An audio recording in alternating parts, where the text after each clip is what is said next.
welcome back to the channel. Just a quick rundown on the Bosch GDR, how to take it apart.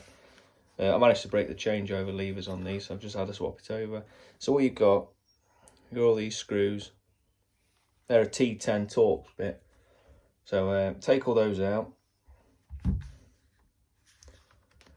then you want to take this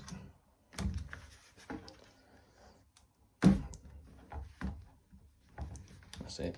Take the rubber off and you'll find get this little split ring. Where's it gone? That fits on there, so you need to take that off to get this part off. And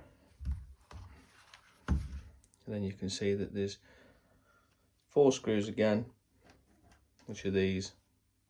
They're T20s. So once you've got that off, it will free it up.